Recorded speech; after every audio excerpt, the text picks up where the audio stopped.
Hello and welcome to Culture on I-24 News. I'm Oded Grober. Thank you for joining me. Today on our show, we'll talk about the great David Bowie, who passed away. We'll hear about the elusive Aleppo codex and sum up the Golden Globe Awards. We begin, of course, with David Bowie, who passed away this weekend, just 2 days after his 69th birthday. According to the statement released by his family, Bowie battled cancer for the last 18 months, till finally passing away on January 10th. Bowie was first and foremost an incredible musician, of course, and we asked Gabi Tartakovsky to come into the studio and help us pay our respects. Thanks for coming in. Thanks for having me. So Bowie really was one of a kind, you know, on a level, on his own level, sort of, Yes. you know? He was one of a kind because he was never himself. You know, there were great frontmen throughout rock and roll history, but Mick Jagger can only be Mick Jagger. David Bowie can be numerous characters which he portrayed perfectly and always giving something extra and baffling the fans. It was never about himself. And to this day, people don't really know who the real David Bowie is. And for Bowie, it was always been like, I don't think it matters. It doesn't matter. Yeah, he really was and still is sort of a mystery, even though people have a very strong personal connection to him. Also musically, it was very influential. I mean, his character and all that was more than just music. That was, he was influencing society with it. But also Absolutely. Musically, he was great. He was musically highly influential and was always the pivotal guy in glam rock when he portrayed the Ziggy Stardust persona. And it's interesting to note that he retired that persona, obviously his most successful and memorable one, at the height of the Ziggy Stardust and the Spiders from Mars tour. And then he went with his Thin White Duke persona, and then he also played in the US on Soul Train, which was basically a soul black music dance show, and he was one of the first white artists to be there. So he always crossed genres, crossed boundaries. There was a legendary performance of Starman on Top of the Pops in which he lays his hand on Mick Ronson, his guitarist, and that was a big scandal of the day because back in the early 70s, everything was very macho in the music world, and suddenly to see this man in makeup, in boots, and touching a fellow band member, that was definitely unheard of. Yeah, he was never shy about that. He played around with that androgynous look of his and sexual preferences. He used that talent also for just acting. He was a pretty good actor. He was a pretty good actor. David Bowie went to art school. He's very well read. He's really one of the early prototypes of the intellectual rock star. He knew his German drama, he knew art, later he painted himself, but he was very well versed in all kinds of arts. By the way, where is it coming from? I mean, what do we know about his backstory? As a kid, he had an immediate connection to art? Yeah, he basically grew up in northern London in a bit higher class family, and he was really one of the early artists to be influenced also by American music and by European art history, and going to art school was his obvious choice. Looking back now with these, you know, when the sad news came out, it seems like he was hinting at it, you know, with this latest album, with the videos for this latest albums. Nobody knew he was this sick. It was obvious that he wasn't doing great. He wasn't touring, but now looking at, you know, his videos, it's as if he was trying to tell something. Yes, his last album, Black Star, obviously has already a morbid title, and also the songs and the images which Bowie always carefully chose. In retrospect, he might have sent us a message. He didn't perform for the last 10 years, and people thought it's part of Bowie being a recluse. Yeah. And in retrospect, It might had to do with his own health. He suffered a minor heart attack a few years ago, and that was a really health scare. And people thought that he's now retired, and that's why when he produced another 2 albums, people were really delighted because they thought, well, that's the end of the health issues, and we might be able to see him live again. Yeah, well, that's not going to happen.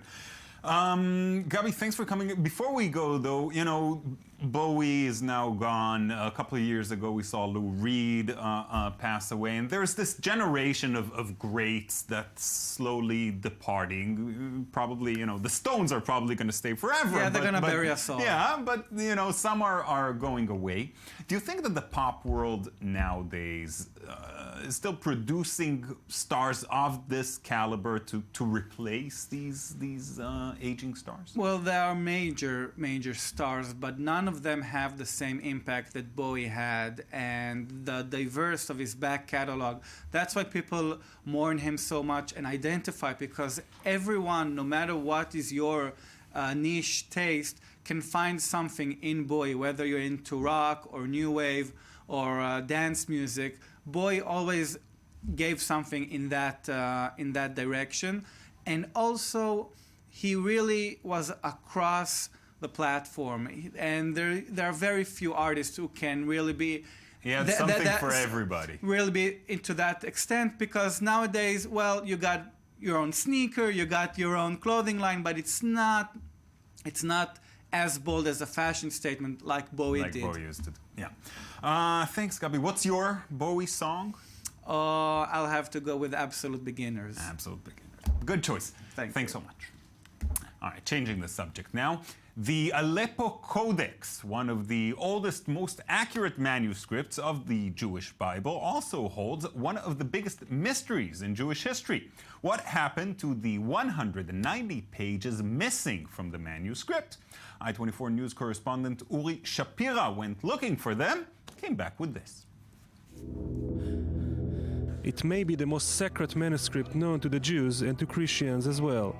The Aleppo Codex is one of the oldest and most accurate versions of the Old Testament. The Aleppo Codex was written in the land of Israel in the 10th century CE, and even though it's called the Aleppo Codex, it was produced in Israel, and only in the 12th century the manuscript was brought in Egypt.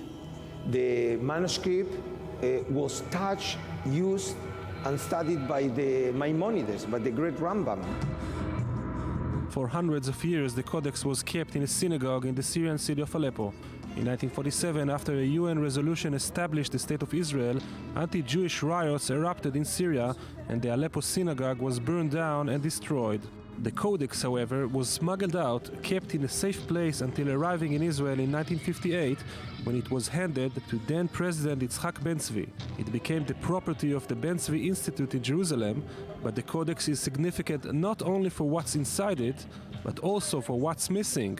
Some 190 pages of priceless text. Judging from the evidence that I uncovered, that the book is most likely to have reached Israel intact, and that whatever happened to the book happened after it reached Israel. I think that's the most likely scenario.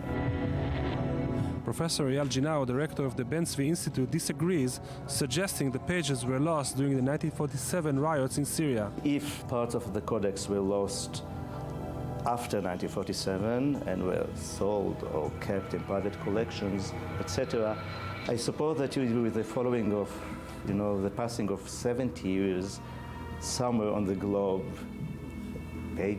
parts of these lost pages would surface. In these two cases, those who held these pages claimed that their ancestors actually found it on the floor of the synagogue.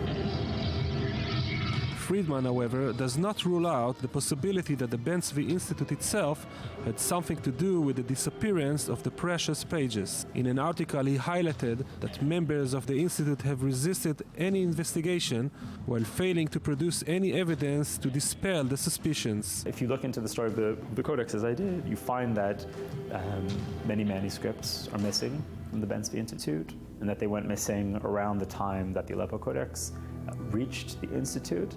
And The Institute itself says that the disappearance of their manuscripts is related to the activities of someone who was the director of the Institute. Let me be very clear about this. I don't have anything to hide.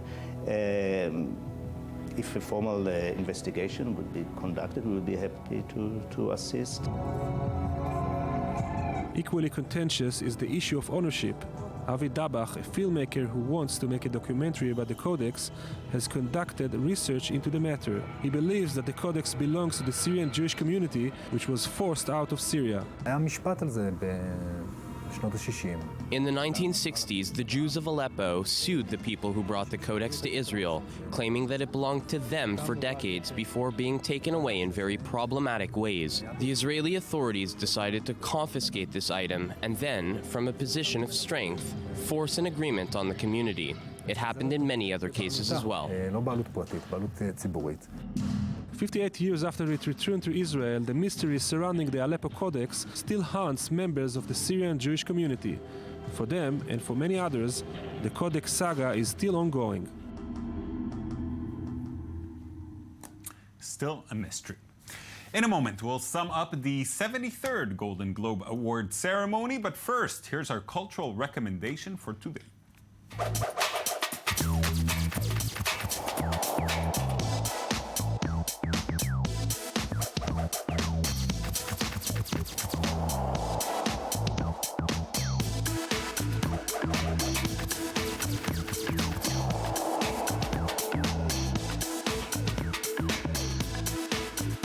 Steyrel presents her work at the Reina Sofia Museum in Madrid. Considered one of the top artists in the field of video art today, Steyrel's latest exhibition deals with subjects of the ubiquity of images and the uses of the internet and technology. Surveillance and militarization, migration, cultural globalization, feminism, and political imagery. Her humorous and critical works have been exhibited at the Chicago Art Institute and the Istanbul Biennale, and she was also chosen as one of the artists who represented Germany in the 2015 Venice Biennale.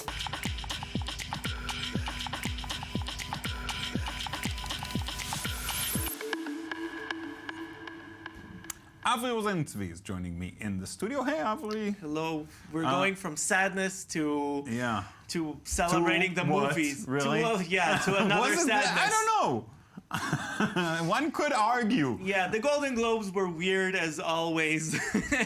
So they were as weird this year as they were in other years. We see a strange list of. The strangest begins from them still having drama and comedy as two categories. Separate categories. But let's talk about strange, the big winners of the drama, which is like the real categories. Okay. The Revenant was the big winner of the evening. I haven't seen the movie yet, unfortunately. Alejandro González Iñárritu returns yet another award season this time. Films not really being available around the world. Yeah, but the Revenant and Leonardo DiCaprio, he took director for the movie, which nobody really understands what the name means, but but it's about Leonardo DiCaprio left in the wilderness to die and exacting revenge on the people who left him there. Leonardo DiCaprio is third Golden Globe. He's aiming for an Oscar, of course. Maybe he is this aiming year for an Oscar. Happen. It'll be interesting. And then we had Sylvester Stallone winning Best Supporting Actor for Creed, which people are saying was an amazing movie. Yeah, and it's also a pretty touching moment. It was a pretty touching moment for him. Yeah. You know, people forget that he won his first Oscar for Rocky, which he also wrote and starred in. Yeah. And he said he'd like to thank his imaginary friend Rocky Balboa, which was with him all his life.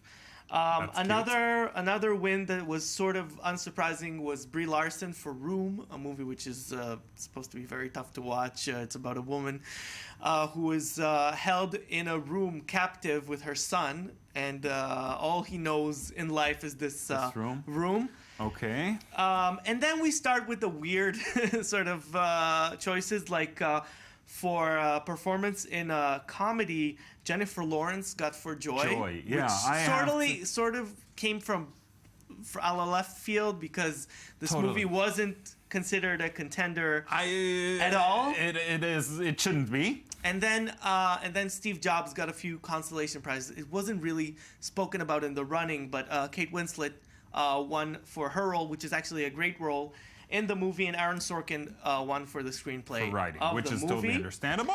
And I was also happy that Matt Damon won for The Martian. Yeah, too bad The Martian is considered a comedy. It's considered a comedy, which is very, very strange. Yeah. All right, we don't have time to talk about Ricky Gervais, but We don't have time. Fourth did- time, the charm. He tried to shock everybody again. And maybe he succeeded a little Maybe. bit. Thanks, Avri. Thank you.